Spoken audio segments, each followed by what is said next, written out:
This tutorial is going to cover exercise 3.1, number 11, weights of coke.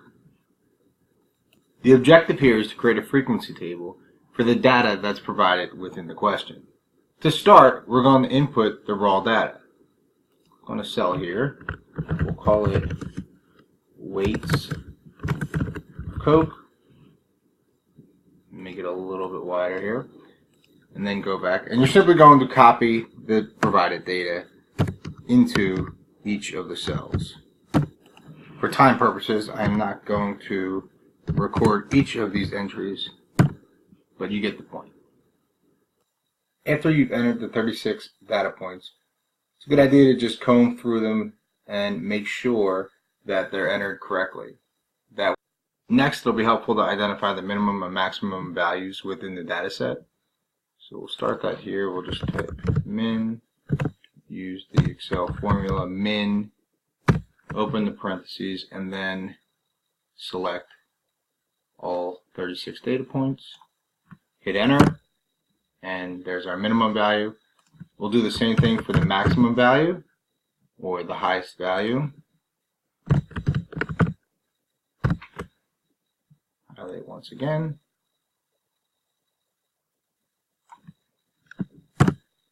And here we have the minimum value within the data set and the maximum value. While we're at it, let's also compute the range. We'll put that here. And the range will be the maximum value minus the minimum value. Enter to compute. And that provides us with the range.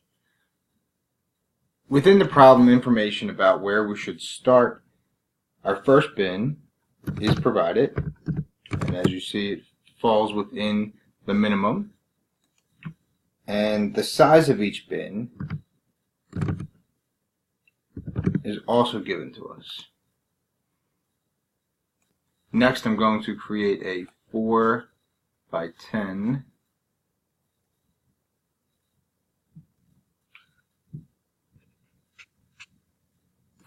table.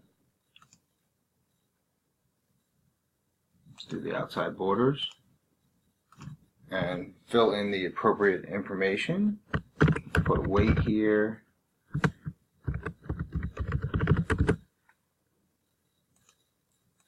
make these a little bit wider.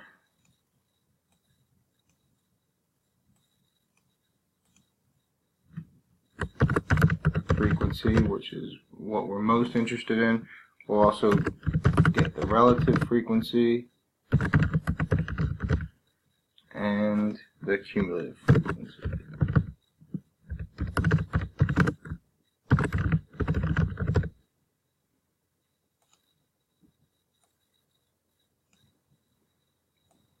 I always like to just center these and make them bold. With our bin sizes in mind, we're simply going to enter the information for each bin.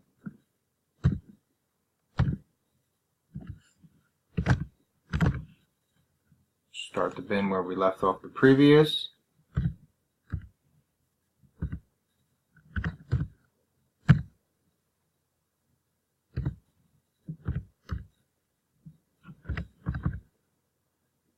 And for time purposes, I'll stop here, enter them, and be right back.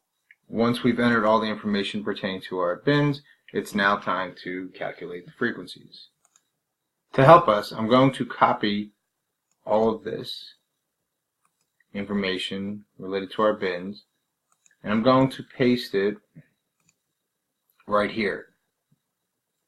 Next, I'm going to separate out each of these figures to help us with the formulas for calculating the frequency.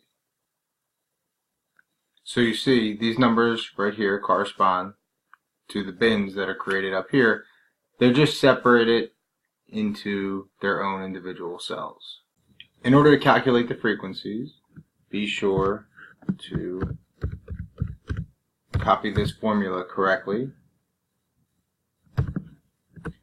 Count if parentheses, and you're going to include the range, which is all of our data.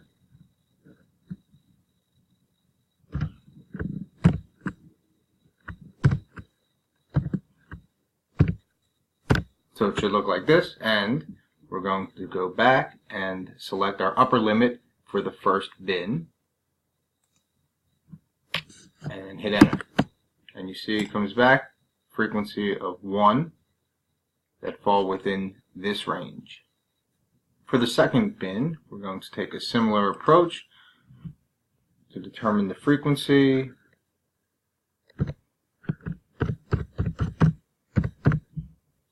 We're going to include the range, make sure all of our data is in there, comma,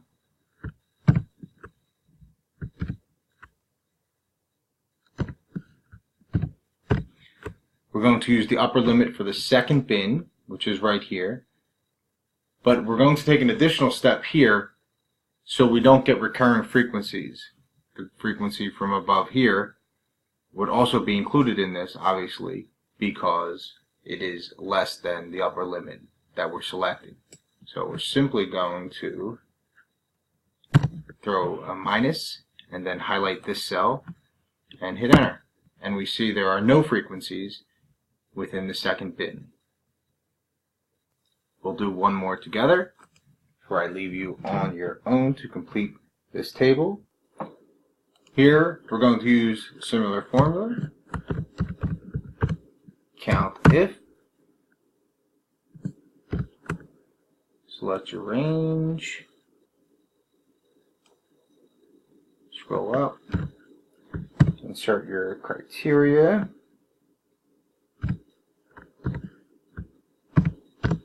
select the upper limit in the third bin, and hit enter. Now, I want to point something out. Notice here you have two frequencies. However, with the formula that we created, it includes these lower ranges, the frequencies within the lower bins. So, in order to eliminate those, you're simply going to subtract minus, we'll do one at a time, minus this bin, and we're going to subtract the frequency from the first bin, and now you have a more accurate representation. Hope you're getting the hang of this now, and that one was a little bit tricky, so we'll do just one more together. Formula stays the same. Open it up, get our data, add our criteria. Remember to select the upper limit, this one right here. From over here, close the parentheses, and let's subtract all in one shot. This, and this. And when we hit enter, we see that we have 3 data points that fall within this range. So I'm going to complete the table now. Follow along with the steps that you just reviewed and do the same. When you've completed, check your frequency table with this one just to ensure that your obtained values are accurate. The next step, I want to create a total row and just want to check to ensure that we've included all of the data in our frequency column. So we're just going to highlight and hit enter, and we see we have 36, and that's exactly how many data points we entered. So we're good there. Now that we've double checked our frequencies, we have a total number here. We can pretty easily get the relative frequency using the power of Excel. You're simply going to use this formula, equals, and you're going to select this frequency right here, divided by the total here, but be sure between the I and the 14 here, or whatever cell you're using, put the $sign, and then hit enter. And I formatted these for our percentage, but you're simply going to drag this down from the corner here, and you'll get percentages because you put the $sign in. You'll get percentages for each of these categories, for each of the bins that we created.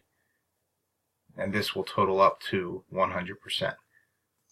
Now, you can list these as decimals as well by right-clicking, going to Format, go to Number, Decimal Places, click OK, and they can populate as decimals. My preference is simply to use percentages.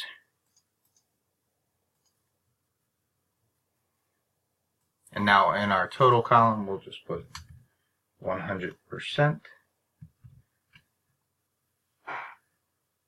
And we'll move to our last column, the cumulative frequency. For this, the first cumulative frequency is simply going to be the first frequency within category 1. Hit enter and you get 1. The second is going to be the above frequency that we just calculated plus this frequency here, and so on and so forth. Still 1, and then we'll do this right here is this, once again, plus, and we'll add this, and 2 is now our cumulative frequency as we move down this table. You can continue using this sequence all the way down for the cumulative frequency column. However, if you click here and then drag down from the corner, it will calculate them automatically for you. And you should end up with 36, which is aligned to the frequencies, the total frequencies that we have, and goes all the way back to our data points where we have 36. So there you have it. We have the different bins in the categories, the frequency table, relative frequencies calculated as percentages, and the cumulative frequency with our work area right here. You'll use this information when you go to complete the next exercise in creating a histogram.